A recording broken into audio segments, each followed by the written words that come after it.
Hello అండి, welcome to Jyothish world. ఈరోజైతే నోరూరించే చేపల పులుసు ఎంతో టేస్ట్గా ఉంటుంది. తక్కువ మసాలాతో ఎంతో టేస్ట్గా చేసేద్దాం పదండి. మరి ఇది మనం కేజీ చేపలని ఈ విధంగా అయితే పులుసుగా చేసాము.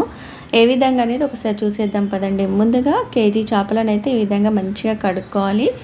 ఇది మనం ఎంత బాగా క్లీన్ చేసుకుంటే మనకు చేపల పులుసు అంత టేస్ట్గా ఉంటుంది. ఎప్పుడైనా ఈ చేపలకి పైన నల్లదంతా తీసేసి మనము ఒక 5-6 సార్లు అయినా మంచిగా కడుక్కున్నాం అనుకోండి, ఈ కూర చేసినా ఫ్రై చేసినా ఏది చేసినా కానీ చాలా బాగుంటుంది. ఇట్లా గరుకు బండ ఉంటే మనం దానిపైన పెట్టి క్లీన్ చేసుకుంటే బాగుంటుంది. కానీ మనకి ఇప్పుడు అది ఫెసిలిటీ లేనందుకు ఇట్లయితే మనం చాక్తోటి అయితే క్లీన్ చేసుకుంటున్నాను.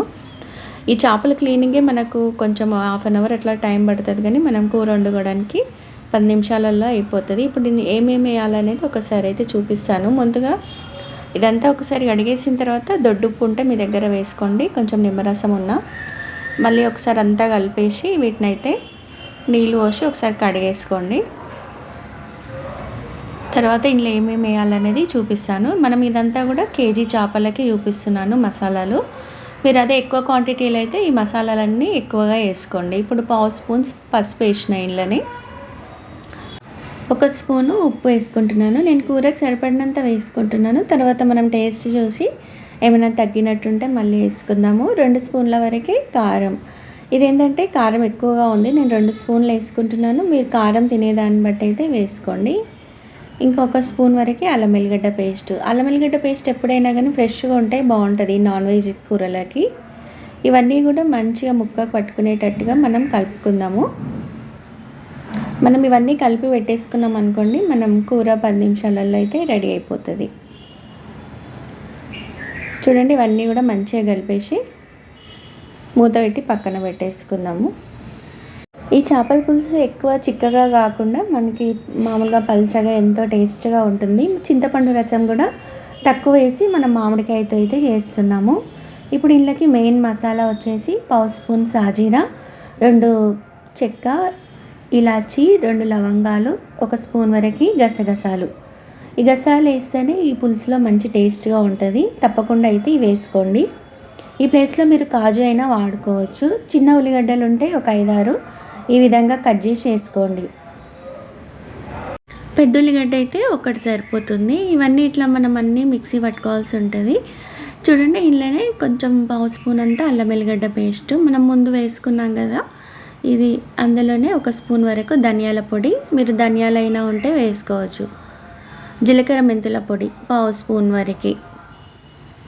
నేను పొడులు ఉన్నందుకు ఈ విధంగా వేస్తున్నాను. మీరు పొడులు లేకుండా జీలకర్ర మెంతులు ఉన్నా కానీ వేసుకోండి. ఇవన్నీ కూడా కొన్ని నీళ్ళు పోసి ఇట్లా మెత్తగా పేస్ట్ అయితే చేసుకోండి. ఇదంతా కూడా మనం నూనెలో ఫ్రై చేసుకోవాల్సి ఉంటుంది. ఇప్పుడు మనం వెడల్పాటి గిన్నె తీసుకొని పులుసుకి కొంచెం ఎక్కువనే నూనె ఉండాలి. 2 పావుల వరకు పోసుకొని కొన్ని ఆవాలు మెంతులు వేసుకొని మనం పేస్ట్ వేసుకున్న ఇదంతా కూడా ఇందులో వేసుకుంటున్నాము. ఇదంతా ఏంటంటే మనం ఒక 5 నిమిషాల వరకు మీడియం ఫ్లేమ్లో నూనె అంతా పక్కకు అయ్యే వరకు మనం ఫ్రై చేసుకోవాలి. చూస్తే మన మసాలా ఫ్రై అయిందనుకోండి, నూనె అంతా సైడ్కి వచ్చేస్తుంది, మసాలా ముద్దలాగా తయారవుతుంది. అప్పుడు మనకి ఆ కూర వండుకున్నప్పుడు ఎంతో టేస్ట్గా ఉంటుంది అనమాట. అన్నీ పచ్చి వేసినాం కదా, ఇట్లా మసాలా నూనెలో మంచిగా ఫ్రై కావాలి. చూడండి, ఈ విధంగా మసాలా అంతా ఫ్రై అయిన తర్వాత మళ్ళీ కొద్దిగా పసుపు వేసుకుందాము. కూర వండినప్పుడు కలర్ఫుల్గా ఉంటేనే కదా అది ఎలా ఉన్నా కానీ మనకు టేస్ట్గా అనిపిస్తుంది. కానీ మన ఈ చేపల పులుసు అయితే ఎంతో టేస్ట్గా ఉంటుంది. తప్పకుండా వండుకొని ఏ విధంగా వచ్చిందనేది కామెంట్లో తెలియజేయండి. ఆ మసాలా ఫ్రై అవుతుంటేనే 2-3 పచ్చిమిర్చి మనం కలిపి పెట్టుకున్న చేప ముక్కలన్నీ దాంట్లో పెట్టుకోవాలి. ఈ చేపల కూరకి వెడల్పాటి గిన్నె ఉంటే మనకి ముక్కలు ఇచ్చుకపోకుండా ఎంత బాగుంటాయి అన్నమాట. చూడండి, ఇవన్నీ కూడా మంచిగా ఇట్లా పేర్చినట్టు పెట్టుకోండి. అప్పుడు మనకి ఇదంతా ఉడికినప్పుడు ముక్కలు విడివిడిగా కాకుండా మంచిగా ముక్క పలంగా తినడానికి బాగుంటుంది. చిన్నపిల్లలు కూడా అందులో ముళ్ళు ఉంటాయి కదా, తినడానికి పెద్ద ఇబ్బంది పడరు. చూడండి, ఆ మసాలా కూడా అందులోనే వేసుకోండి. తర్వాత ఆ గిన్నెలో కూడా కొన్ని నీళ్ళు పోసి మనం పోసుకోవచ్చు. చూడండి, ఇదైతే ఒక్కసారి కలుపుకుందాము స్టార్టింగ్. తర్వాత అసలు స్పూన్ పెట్టే పని లేదనమాట, ఎందుకంటే ఊకే ఈ చేపల కూరని కలపొద్దు. చూడండి, ఇట్లా మీడియం ఫ్లేమ్లోనే ఒక 5 నిమిషాల వరకు ఉంచుకోండి. ఆ మసాలా అంతా కూడా ఆ చేప ముక్కలకి ఆ నూనెలో కొద్దిగా పట్టుకుంటుంది. ఈ చేపల పులుసులో మనం చింతపండు రసం తక్కువ వేసుకుంటున్నాము, మసాలా కూడా తక్కువ, మామిడికాయ 1 వరకు అయితే వేసుకుంటున్నాము. చింతపండు కూడా నిమ్మకాయ సైజులో మనం నానబెట్టుకున్నాము. ఇది కూర వండుకునే ముందే దాన్ని అయితే రసంగా తీసి వేస్తున్నా. ఇట్లా మామిడికాయ పీస్తో సహా వేసుకుంటే మనకు తిన్నప్పుడైతే చాలా టేస్ట్గా ఉంటుంది. తప్పకుండా వండుకోవడం మర్చిపోకండి. ఇది నిజంగా చెప్తున్నాను, మా ఇంట్లో అయితే అందరికీ నచ్చింది. చూడండి, ఈ మామిడికాయ ముక్కలు కూడా ఇట్లా పొట్టుతో సహా ఇట్లా పొడుగుగా ఉంటేనే చాలా బాగుంటుంది. ఇవన్నీ కూడా మనం ఈ నీళ్ళు కూడా పోసుకొని స్టార్టింగ్ ఒక 2 నిమిషాలు పెద్ద మంట మీద, తర్వాత అంతా చిన్న మంట మీద ఒక 10 నిమిషాలు ఉడికించుకున్నాం అనుకోండి, మనకైతే ఈ చేపల కూర అయితే రెడీ అవుతుంది. చూడండి, ఉడుకుతూ ఉంది. మనకు ఉడుకుతున్నప్పుడే ఇల్లంతా వాసనతోటి చాలా ఆకలి వేసేలాగా అనిపిస్తుంది అనమాట. చూడండి, ఒకసారి ఇట్లా తిప్పుకోవాలి. ఇంకా మనం స్పూన్ పెట్టొద్దని చెప్పాను కదా, చేప ముక్కలన్నీ ఇచ్చకపోతాయని. ఇదంతా మంచిగా చేప ముక్కలు అయితే ఉడికిపోయినాయి. కొంచెం మామిడికాయ ఉడకాలి. ఇంకొక 2 నిమిషాలు అయితే ఉంచుకుందాము.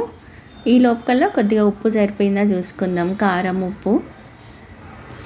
కారం అయితే సరిపోతుంది. ఉప్పు కొద్దిగా తక్కువ ఉంటే వేసుకుందాం. ఎందుకంటే ఇందులో ఉప్పు కారాలు మంచిగా ఉన్నప్పుడే ఈ కూర మనకు 2-3 రోజులైనా కానీ ఎక్కువ క్వాంటిటీలో చేసుకున్నప్పుడు అయితే ఉంటుంది.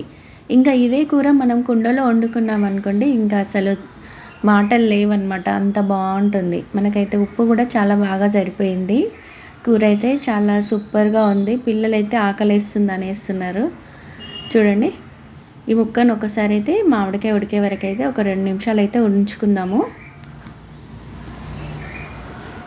చూడండి, 2 నిమిషాల తర్వాత మనం మూత తీసి అయితే చూద్దాము. ఎంత బాగా ఉడికింది కదా, చాలా బాగుంది. ఎక్కువ చిక్కగా లేకుండా, ఎక్కువ పల్చగా లేకుండా ఎంతో టేస్ట్గా ఉండే చేపల పులుసు. మరి మీకు ఏ విధంగా అనిపించింది? నచ్చిందా? తప్పకుండా చేసుకోండి. ఫస్ట్ టైం చూసిన వాళ్ళైతే సబ్స్క్రైబ్ చేసుకోండి. వీడియో నచ్చినట్టుంటే లైక్ చేయండి, షేర్ చేయండి. మరిన్ని వంటలతో, గార్డెనింగ్ వీడియోలతో మీ ముందుంటుంది జ్యోతిష్ వరల్డ్.